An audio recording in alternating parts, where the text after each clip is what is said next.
Hello and welcome to my channel. Today we're going to be looking at another BBC report that involves the continuing saga of the nuclear power plant at Zaporizhzhia. So without further ado, let's get into it. State news agency says that safety systems have been activated at the Zaporizhzhia Nuclear Power Plant in southeast Ukraine after a power supply failure across the Russian-controlled region. Okay, her opening statement, the Russian Federation, if you missed that, it was just the Russian Federation had said there's been some problems with some power, and they've had to put in safety systems to protect the power plant. Now, that's coming from the Russian Federation and from the Ukrainian side, so her opening statements are all exactly right, correct. Let's move on. Outages also have been reported in the Kherson region. Yes, there has been outages in the Kherson region and throughout the territory. So let's just have a look at our map. Now, unfortunately, the Ukrainian-based map, which I've used in the past, normally will tell you what color, who has what area, who's controlling what area. Today, it's not doing it. I don't know why. It's not showing it. So we'll just look at two different maps. So this is another interactive map. I think it's an American one, but it's showing, yes, all this area here. There's Zaporizhzhia. There's the power plant just here. And it's all controlled by Russia, all this part. Now, the interesting thing is when we go back to here, now remember, this is a Ukrainian map. All the power outages are in the Russian-held territory. There is no power outages in any other part of Ukraine, all in the Russian-held territories. Now, remember, from this map here, we'll just zoom in a bit. There is and even showing power outage there, blackout reported. That's from that's the power station there. So interesting. There's no power outages in the Ukraine-held territory. All right, let's continue. Russia's defense ministry is claiming that Ukraine has been shelling the plant, which is Europe's largest nuclear power facility. I spoke to our correspondent Hugo Bachega in Kiev for the very latest. Have a listen. It's incredibly hard to verify all those claims and counterclaims because this nuclear power plant has been... All right, here's our friend again, Hugo, from the other day. We did a report on him, and again, he's disingenuous, or he's just blatantly lying. It's hard to verify what's happening, says Hugo. No, it's not. Right? We discussed this the other day, and I've done a little bit more in-depth analysis on this. Not CNN analysis, but my own analysis. So remember we brought up this video. This was a video showing an attack which the Ukrainian military acknowledges. They acknowledge 100%. No doubt, no dispute. They're saying it was a drone attack on, and we'll just go back a fraction. Of Defense reported this. From a UAV, the work's results were viewed. The military was also successful in Okay, so what they did, they attacked. Now they're saying it was outside the plant. Now, I've actually found this in Google Earth. So if you look here, we've got a building here. We have another building here, rectangular. We have the sprinklers here. We have a high protective fence here. Let's have a look at Google Earth.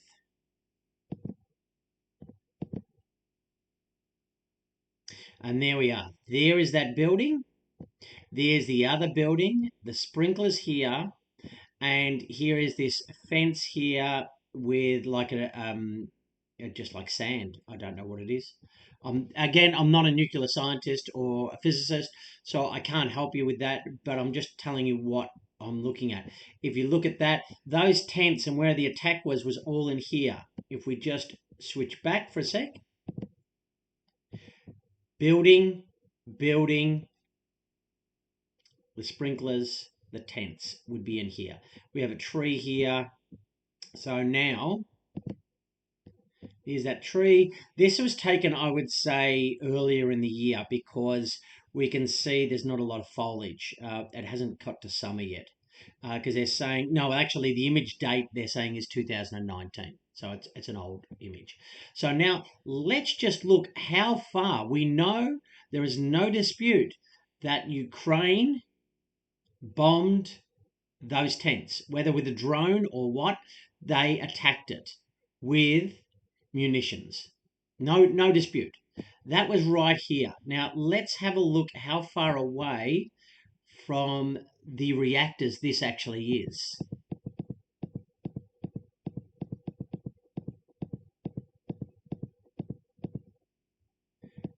Okay, there's our position there that we were just looking at, and here is the last, the final two. I'd say it's 1 and 2 of the reactors, or 5 and 6.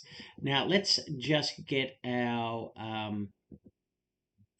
we can get a ruler and in meters, and we're going to go from here to a reactor. 269 meters.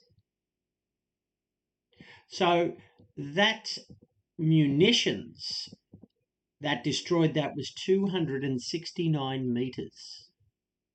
That's all away from the center of a nuclear reactor. So let's get rid of this whole narrative that we don't know if Ukraine is bombing or shelling or firing munitions at the plant. It's proven. If someone can disprove me, I'd love to hear from you. But as far as I'm concerned, it's proven. I'm looking at the video of what Ukraine claims they did. I found it on Google Earth, the exact position of where they were and where this attack took place. And then when you use the measuring tools, it will show you it was 269 meters from the center of a nuclear reactor. All right, let's move on.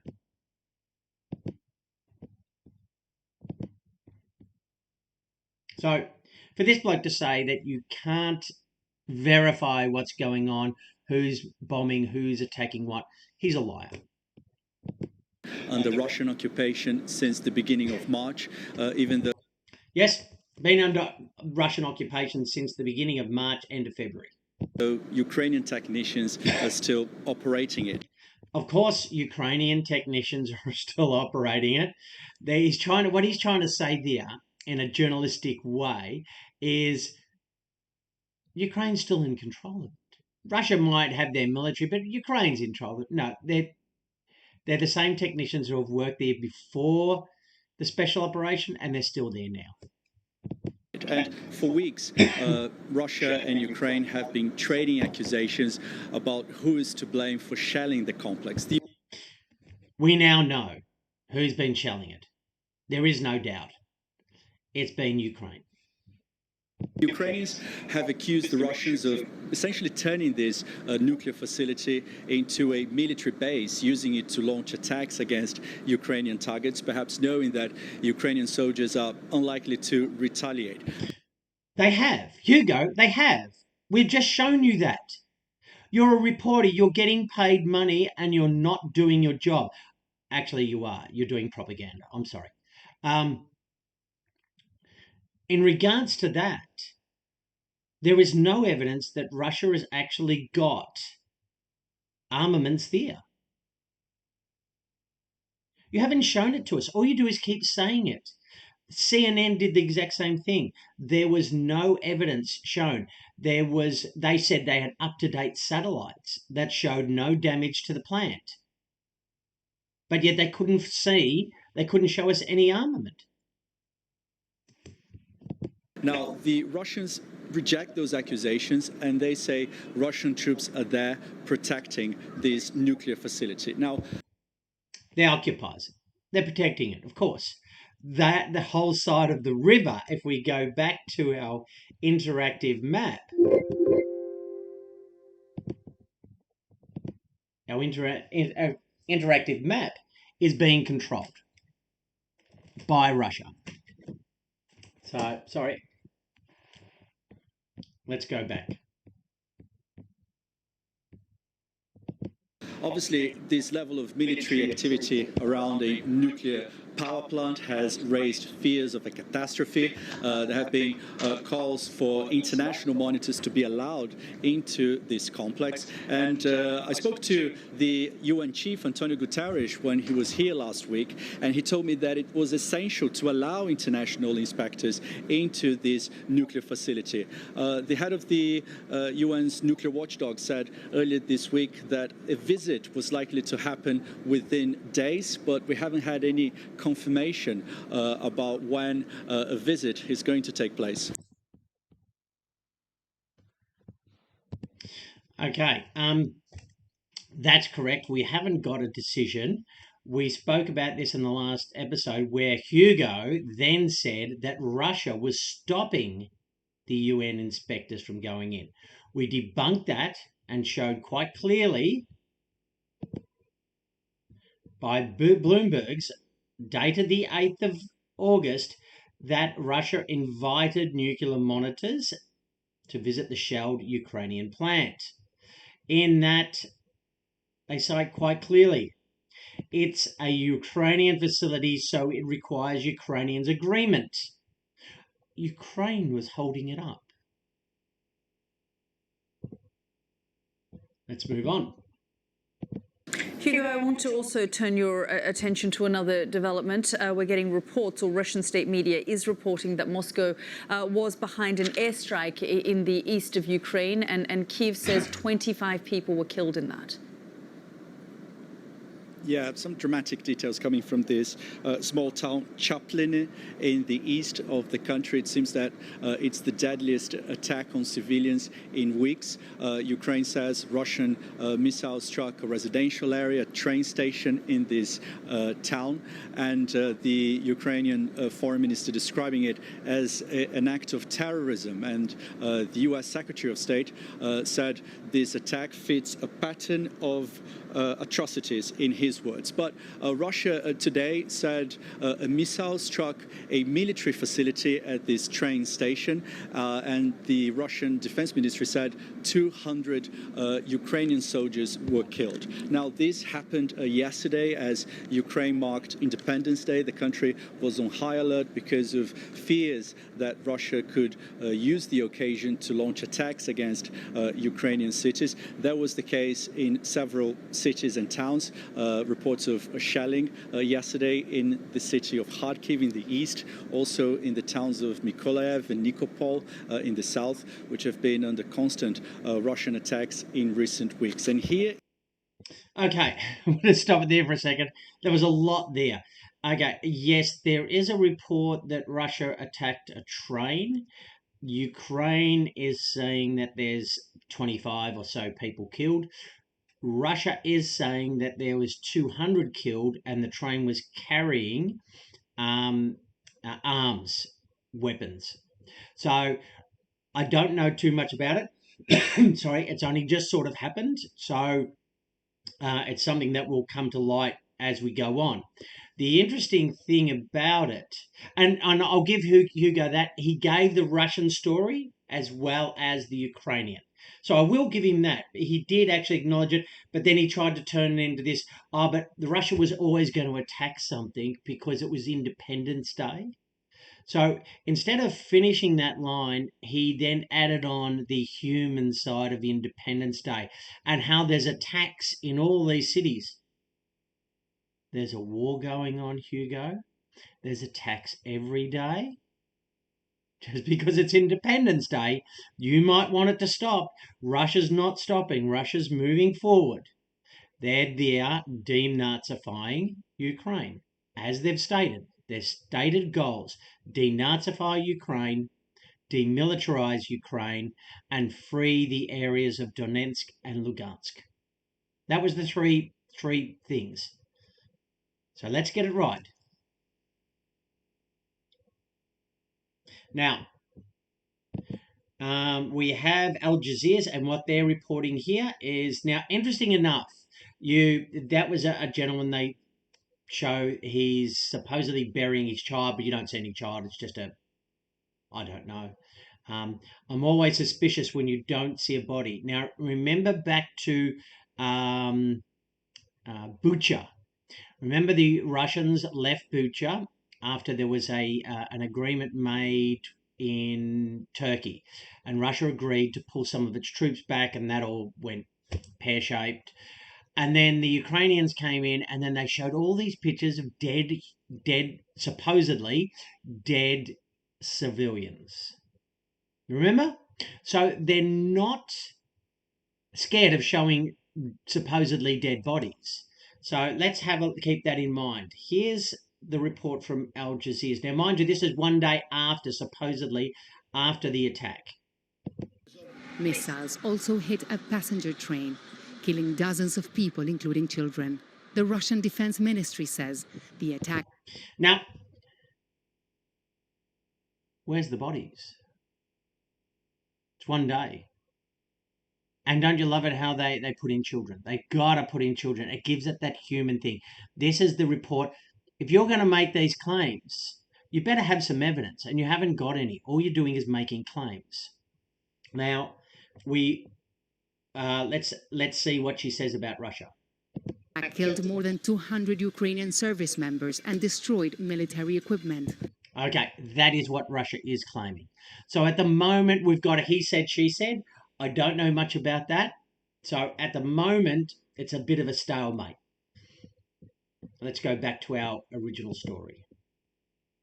In Kyiv, there were no reports of incidents, but a ban on public gatherings continues today. A ban on public gatherings in home of democracy in Ukraine. Fantastic. Thanks, Mr. Zelensky. There was no attacks, but there's a ban on public gatherings. We don't want people getting together to talk. Oh, no. If you've been selling IT services for we're any going to length get of into time, an ad. I am I'm sorry sure about you this. have dealt This with is this. what our internet does. All right. Hugo Bachega reporting there from Kiev. For more now, I'm joined by Matthew Kronig from the Atlantic Council in Washington. Fantastic. Here comes Matthew. They've brought Matthew in as an expert, and Matthew is from the Atlantic Council. The Atlantic Council is a think tank for the military-industrial complex in America. So let's just get that straight. These people are so anti-Russian, it doesn't matter what Russia did, they would find a way to make it look like they were Satanists. That's not an opinion, that's a fact, right? Atlantic Council has never said anything good about Russia. You can go back and you can have a look at all their reports. I would love to be wrong, but I'm not. So let's have a look at Matthew before he starts. Now, Matthew's coming on. He's going to come on and talk about the Zaporizhzhia nuclear facility and how dangerous the situation is, and what could happen if this happened or that, or if they moved power across. He's an expert in science. So let's have a look at Matthew. So this is Australian readers. My God. Here we go. A former CIA officer. Now I'm getting this from Wikipedia, yes. And in these cases, when you're looking at a person, it's normally pretty spot on. He's a former CIA agent. Of course he hates Russia, right? Political scientist. He's a scientist. Let's see what he's... he's a Bachelor of Arts degree in history. So he knows history. Where's the science? He must have done so. He did a master's. Oh, he's got a master's degree and a PhD. He's very smart in political science from Berkeley. Okay, all right. The man knows nothing about science. He's a propagandist. He's been to school. He's done all the arts degrees because they're easy. I'm sorry, but anyone with half a brain can do an arts degree. If you're going to be doing nuclear physics, well, yeah, that's a whole different ballgame. Let's be honest here. And he's a former CIA officer. So this is Matthew. Now let's have a listen to Matthew. Thank you so much, Mr. Kronig, for joining us here on the programme. I want to shift your attention to the other news and development coming out of Ukraine today, the safety systems that have been activated in Zaporizhzhia Nuclear Power Plant in Ukraine after reports that a power supply failure in the region. How concerned should we be? How dangerous is this? Well, it's very dangerous, and the worst case... How would you know your arts degree? You have no idea. You have no nuclear science. You don't even have a degree in mathematics. I'm not trying to say what's going to happen to a power plant, right? I'm just telling you who's bombing it, but I don't know what's going to happen. This bloke's coming on supposedly as an expert to tell us all about fear. This man's whole thing is to make you fearful. And whose fault is it? Russia's. Let's watch. Situation would be something like what we saw in Fukushima in Japan 10 years ago, where you had a nuclear meltdown. The radioactive fuel there literally melted down and got into the soil, the water supply, and caused a ecological disaster. And so something similar could happen at Zaporizhzhia if these cooling systems and the power that supplies the cooling system fails. So it's potentially very dangerous indeed. For the people in the region, or I mean, what I mean is in the region of Zaporizhzhia, or is this something that could be almost like a Chernobyl 2.0? Well, I think Fukushima is the better example, and Zaporizhzhia, like many... He's using Fukushima for a reason, and we'll get to that in just a minute. Power plants is on a river. You need the water supply as a coolant. And so if there were a meltdown, then you could have this radioactive material getting into the soil, getting into the river, getting into the water supply. So most dangerous to people nearby, but the effects of this radioactivity can travel quite far. In fact, during Fukushima, there were traces picked up in California. Okay, here we go. There was traces picked up in California. Let's have a look at that.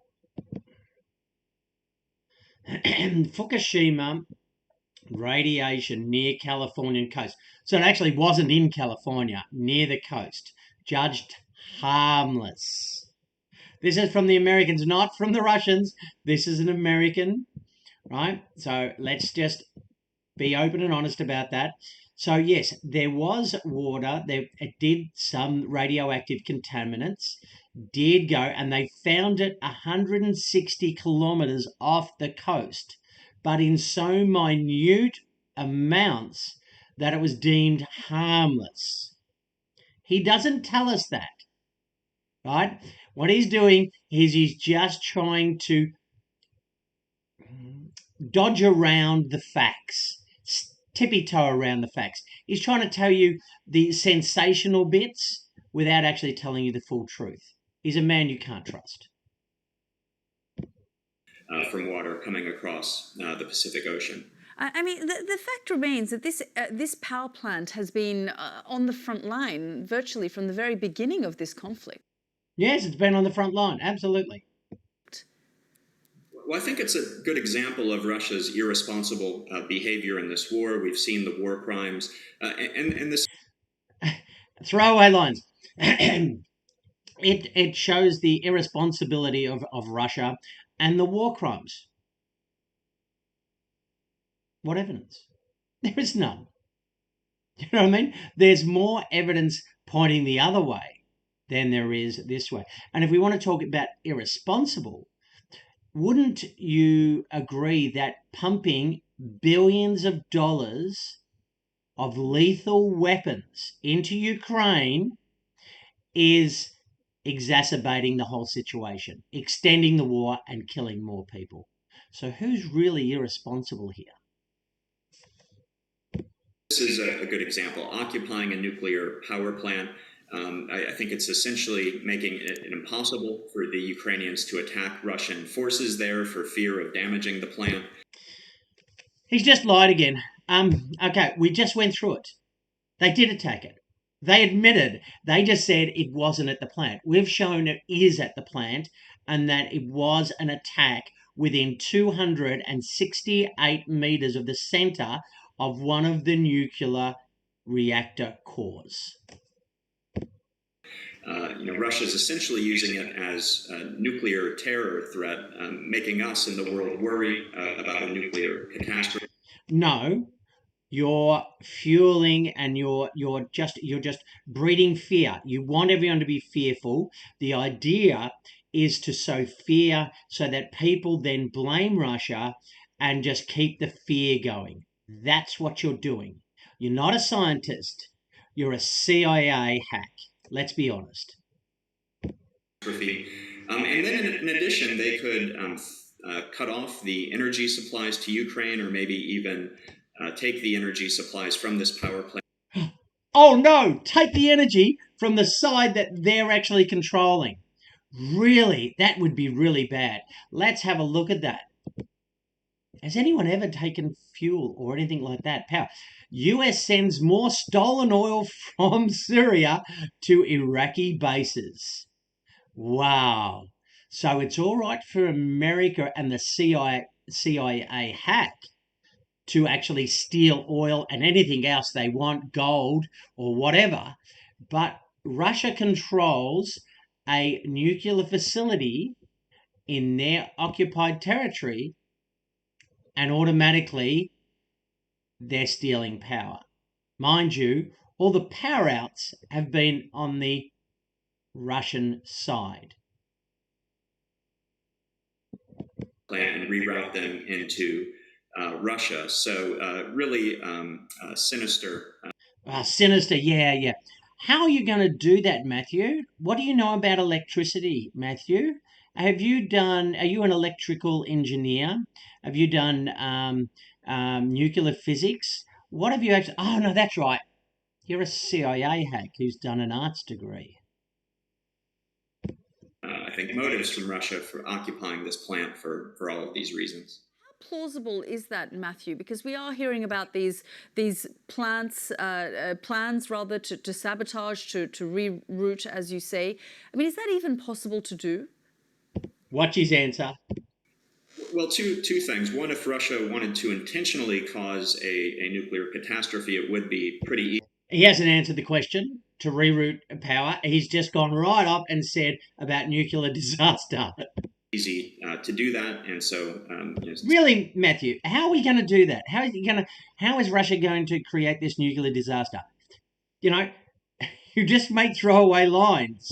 So far, they haven't, which is good news. Yeah, yes. If they did want to cut off the supply to Ukraine, that would be easy to do. Really, how is it done? Can you tell me how it's done, Matthew? No, didn't think so. This is the largest nuclear power plant in Europe. Ukraine does get a lot of its power from nuclear power, and so that could be devastating to the Ukrainian economy. And then the Russians, while they have some weaknesses, as we're all seeing, they have some weaknesses that we're all seeing. What? Again, a throwaway line. In nuclear power since 1949. They are technically proficient, and so if they did want to connect this power plant to their own power lines, to their own energy grid, it wouldn't be easy, but it is something that they could do, essentially stealing energy and wealth from the Ukrainian people. Stealing energy and wealth from the Ukrainian people. Hey, Matthew, what have you been doing? What have you and your CIA hacks been doing all this time? Stealing oil from the Syrian people.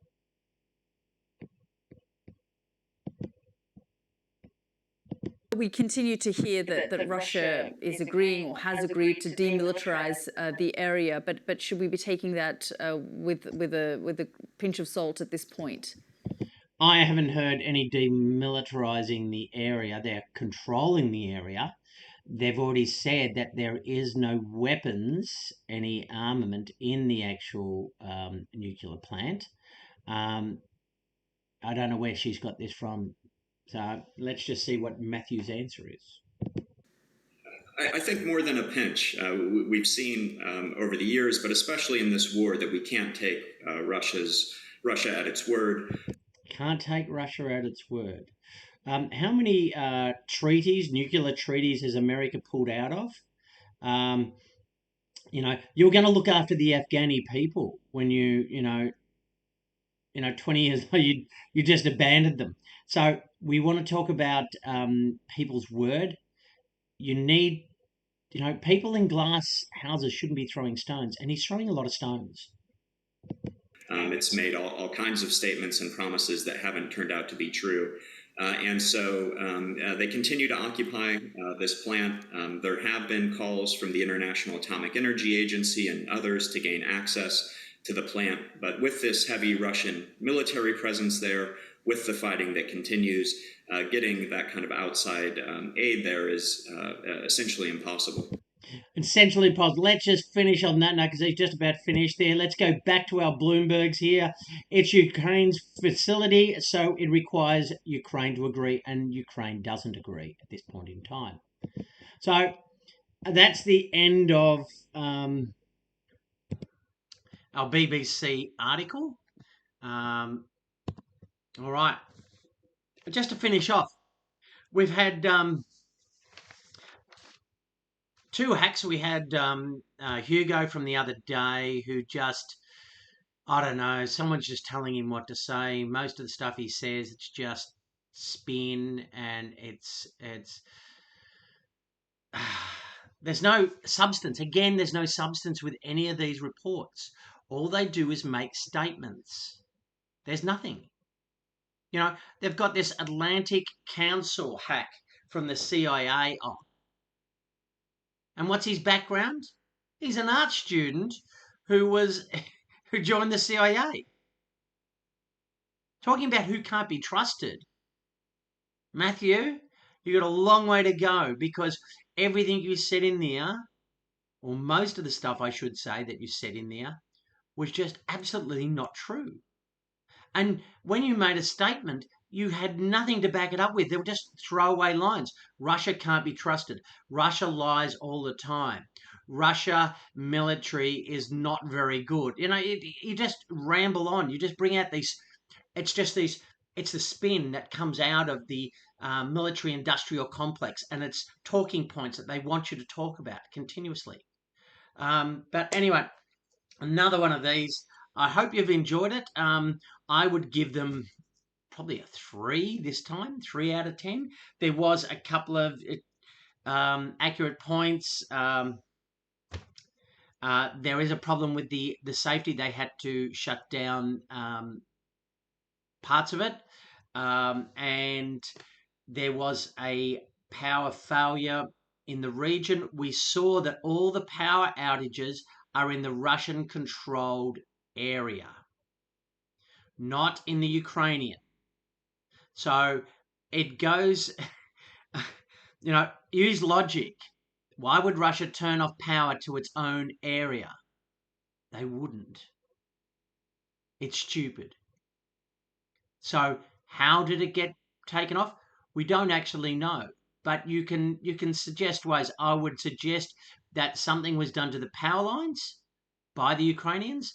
There is a couple of things here that I missed. This is the New York Times. They're claiming went off grid outages, and that they're blaming the Russians for shelling key infrastructure around the plant. They control the plant. They control all that side of the river. So why would they shell it? Again, it makes no sense. We have here, this is from Interfax. Interfax, there was outages. in the Russian-controlled territory, right? And then that was at 1:30 in the afternoon, and then by 3:30 the power had been restored. So they restored the power, right? They're saying then on some of the other Russian websites, they're saying that the Ukrainians destroyed some of the power lines or set fire to areas, damaging the power lines. So that's where that's coming from. We've got that.